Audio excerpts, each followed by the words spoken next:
My father was what they call a tool and die maker. It was a very complex, difficult profession. And my dad was the grand master of it.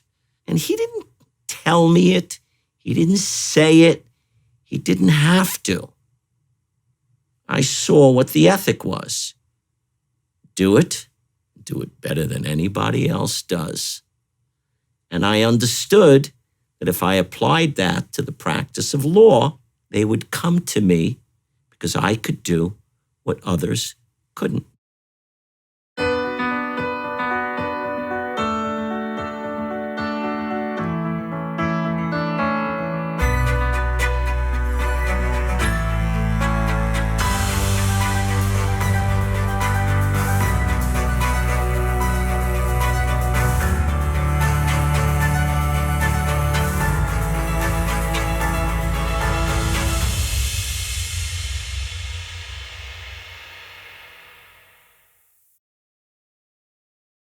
David, thanks for being here today. You and your firm have helped thousands of clients over the years. You've recovered hundreds of millions in verdicts and settlements, been voted U.S. News Best Law Firms, Best Lawyers in America, Super Lawyers. The list goes on and on. How did you get to where you are today? Started out trying cases with another firm, and I had a mentor who really loved me. And he gave me a chance to try cases. It was small. They were almost inconsequential. Some of them were property damage cases to taxi cabs for $800 and $900. There were jury trials, and I got in front of judges and juries, and I liked it. I really enjoyed the whole thing that was going on in there. I liked the gladiator aspect of it. I liked the fight. I liked the challenge. And then as time went on, I started trying cases for people who were hurt. And so not only was the challenge going on, but now you were helping people too. You were doing something for people who needed it. And I kept doing it, and I developed a reputation because I wasn't always the easiest in the courtroom. I sort of wanted what I wanted, and I wanted it my way. The judges weren't thrilled about it all the time. My adversaries were less thrilled about it, but I wanted what I wanted. And I fought for it, and I won a lot. And it kept going that way. And then people hear about it, and more people come to you. And it blossoms, and then I went out on my own. I started my own firm, and I hired people, and we grew. And then you learn about marketing, because today's world, you can be a great lawyer, but if you don't get your name out there, you're not going to be able to help all the people you'd like to help. And we did. It grew, and my son joined the firm, and it turned into something that I never really believed it would turn into. But it's here, and now we get to help hundreds of people at a time, thousands over a period of years that we've helped. And I walk around very proud of what I've done, really very proud of what I've done. Did you always know you wanted to do this, even as a little kid? No. My parents knew, I guess, because there were two things I remember. One was my mom, who said, you have an answer for everything. Maybe she was trying to tell me something. And then there was my father, who had a slightly different way of saying that, which was, David, you talk too much. Both of those came out, though, with very heavy European accents. Right. But I remember them. I went to law school.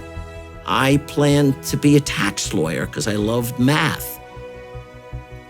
Tax law firms are a little stiff. I'm not the corporate type.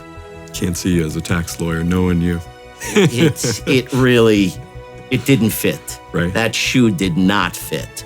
So I think I was there for about 10 months. They fired me, and I got a job working for a personal injury lawyer. And I gotta say, from the first day I walked into a courtroom, I fell in love with it. Mm-hmm. It was a whole new thing. And you get in a courtroom, you act, because there's the ability to emote has to be present, and I like to do some acting in college. But you're also the producer, you're the director, and you have the leading role. Right. But there's real risk and real lives involved. So the elements that are involved in it are really scintillating. And make no mistake about it, to this day, when I try a case, I'm pent up, I'm anxious, I love it, but it makes the blood course through your veins. When you cross-examine somebody and you kick the crap out of them, so to speak, you walk out of there and you just sit there and you're like, yes. And it sounds terrible, but that's your job. It is. That's your job. And all these years later, you still get the same rush? Absolutely. Absolutely. That is excellent. Absolutely. And now the cases that I'm trying are far more significant. The lives that are involved, the things that are involved are really, horrible things that you can't lose. I'm not there to lose. You need to win each and every time, because that's why your clients come to you. They come to you because their lives have been destroyed in varying amounts and manners, and they need somebody to fix it. And you are the fixer. Where did this drive and passion, work ethic come from? It's probably a combination of things. First of all, I'm the child of Holocaust survivors. So only the strong survived. And my father was one tough guy. He was one tough guy. When the Russians liberated him from Theresienstadt, he wouldn't get on the truck with them. Ran into the forest with a man who ended up becoming a relatively well-known artist. And they ran in the woods for months because they were afraid to go back to Russia, because things weren't so great for the Jews in Russia. It was bad enough, obviously, in Germany, but wasn't any better over there. Wasn't much better over in Russia. Then my father was what they call a tool and die maker. It was a very complex, difficult profession. And my dad was the grand master of it. And I knew it because I worked for him when I was in law school. He let me work for him and trained me to do it for a couple of years. I loved doing it. Obviously, I never reached his level of skill. That was going to be 10, 20 years of training. Sure. But I knew that there were things that people were trying to make. They were trying to make them in England. They were trying to make them in Germany. They were trying to make them all over the United States, and they could not make that piece, that die. And they would come to Saul. Because Saul could make it. He was the best. He was just the best. So they came to him. And he didn't tell me it. He didn't say it. He didn't have to. I saw what the ethic was.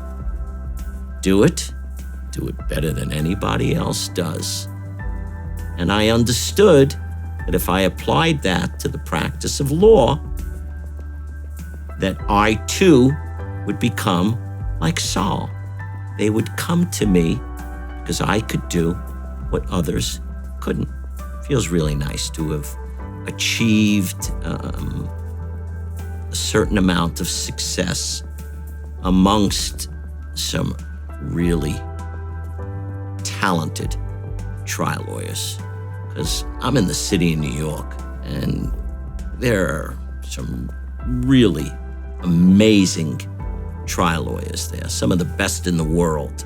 So if you're the best in New York City and amongst the best in New York City, you are among the best in the world. You have to be. You've talked about this refuse to lose and just don't lose. Can you think of any really good stories of where you actually put that into play? Well, there is a story from when I was younger. I was trying a case. It was difficult. I really was having a hard time understanding how this accident happened. My client did not speak proper English. He spoke Polish. And while I had an interpreter, it was only part-time. At that time, I was a very young lawyer. I didn't have full-time interpreters. And my adversary and the judge were a little closer than I would like it. The client was talking about a pile of what they call skids. They're pallets that stones come up, get delivered to a construction site, and how he piled them up and they slid apart, and it wasn't making sense to me.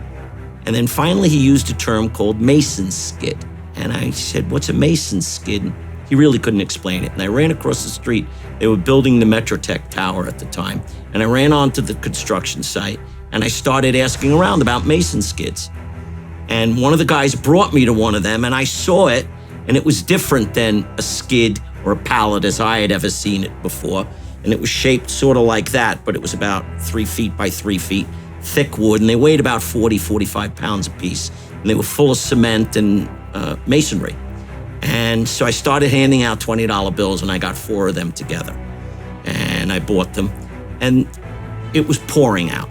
And I picked them up, and I dragged them back to the courthouse, and they were heavy. I was younger then. I was able to do it. And then I went back and got 2 more and ended up with 4 of them in the courthouse. But now I'm back in the courtroom, and I am a drenched rat, full of concrete all over me. And the judge was looking at me like I was completely out of my mind. But I had those mason skids, and I got them into evidence, and we put them together, and a jury saw how the accident happened. And much to the judge's dismay, they paid me, I think back then, we're talking about 30 years ago. I remember I was fighting like a dog for $900,000. They came up with $890,000. I took a $10,000 cut. I got what I wanted. So let's switch gears a little bit. I mean, I'm sure you've had some really challenging clients from time to time. How do you go into a courtroom and make the jury like them? I mean, what do you do differently with a challenging client? I represented a gentleman once who went to jail for 2 years prior to the trial, having nothing to do with the trial. And he went to jail because he beat his wife up. And I tried that case in Manhattan. That is not the place. There is no place, honestly, but Manhattan's certainly the worst to try a case with a person with that kind of history, because it's very hard to get anybody who wants to do anything for that person, even if they've been hurt legitimately, fairly, and they have a problem. I went through 90 jurors. Wow. So that I could get 6 people who could give him a shot. And they did. He got close to $2.8 million verdict. I think he would have gotten 5 if it wouldn't have been who he was. Right. But he still got a $2.8 million verdict. Passing on 84 people. Wow. So what's that feel like when you get to the other side and you win a trial? You get that verdict that comes out. I would say, I don't know how many verdicts I've taken over the years, 30, 40, maybe more, 50. I can remember 3, 4, 5 times when I walked out of the courtroom after a verdict, and there's a little shaking in your hands. The adrenaline is rushing through your system. and I'll walk down the hall and I'll go to a corner somewhere where nobody can see me, and I put my hand up on the wall and I put my eyes into my hand and I cry like a baby. That's crazy. Well, it's not just a trial. I mean, you've got weeks and months of preparation going into it as well, too. Some years, I mean, for a lot of your cases. So, I mean, that's kind of that's a big buildup, to get to that end part. And then I'm sure, knowing you, how good it must feel to come to the other side and say, I helped this person. When you feel that is afterwards. Okay. That's when the check comes in. Ah. And when they're sitting across the desk from you, and you're writing a significant 7-figure check to someone, first of all, who really needs it, who's really deserving, to a family who really needs it and is really deserving, and has never seen that amount or type of money in their lives. And many of them have been waiting 3, 4, 5, 6, 7, as long as 10 years, depending, when there are a lot of appeals that go on, which create all these delays. And you hand them the check, and they usually come over to the side of the desk, and you get up and you go around, and you get that hug. That's nice. Mm-hmm. That's nice. So, David, you've helped thousands of people and recovered hundreds of millions of dollars, in verdicts and settlements. But out of all that, what would be your greatest accomplishment? I would say there's 2. One of them involved a boy named Avante. Avante was a 14-year-old boy who was, for a host of horribly negligent reasons, allowed to walk out of school, run away, and run towards the East River, which was a couple of 100 feet away from the school. We led the search for Avante for 3 months, because he wasn't found for 3 months.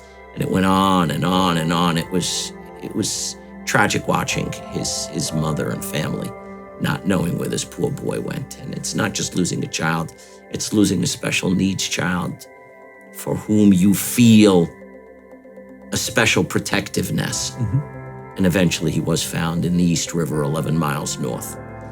We won the case against the city of New York. We got Mom a great settlement, and all of that was wonderful.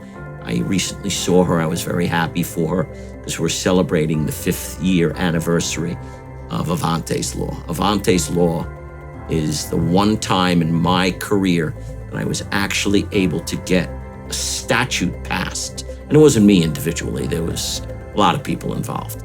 But we actually were part of getting a statute passed, changed the law, and they put in alarms in 1,500 schools in the city of New York, and they review the system for security for schools that are what they call District 75 schools that take care of special needs children. Okay. And there's a federal law that was passed that provides funding for GPS devices to be used as tracking devices for children who have special needs. So that's not just winning a case. And the other one involved a woman who was put in jail for 4 years for allegedly stabbing someone to death 21 times, who had DNA proof that she didn't. Yet she sat there and rotted in Rikers Island for 4 years. It was a horrible thing that you can't explain why something like that would happen. We appealed to the Court of Appeals. My son actually wrote the brief for leave to appeal to the Court of Appeals. Court of Appeals takes about 5 in 100 requests for leave to appeal. And this was a unanimous decision. They weren't going to take it. But what we were able to show is that federal cases didn't throw out these kind of cases, yet state court cases are throwing them out all the time. We went to the Court of Appeals with that. They gave us the right to the appeal. I argued the appeal. And not only did we win the appeal, but the landscape of the law changed. I received phone calls from people afterwards who handle those type of cases saying, oh my God, what'd you do? You changed our ability to sue police and the city of New York when people are maliciously prosecuted. That's what this is about. It's about false arrest and malicious prosecution. So that was a change in the law through case law. Which will affect thousands of people in the future. It'll affect thousands of people. I feel like you got a little Superman symbol on there because you're now helping, like, again, thousands of people that you've never even met before because of that law. You know, it could save a kid's life today. I can't fly. I'm not Superman, but there are times that you feel pretty super about yourself, and that's what counts. If you can pat yourself on the back and say, okay, I did something good today, something that'll have lasting effect on the world. I'm not just another suit. Right, making an impact. Making an impact. David, thank you for coming out today. I've really, really enjoyed hearing your story, as I'm sure others will. It's been motivating to me. Love hearing about what drives you, what's brought you all the way to the best of the best. So thank you.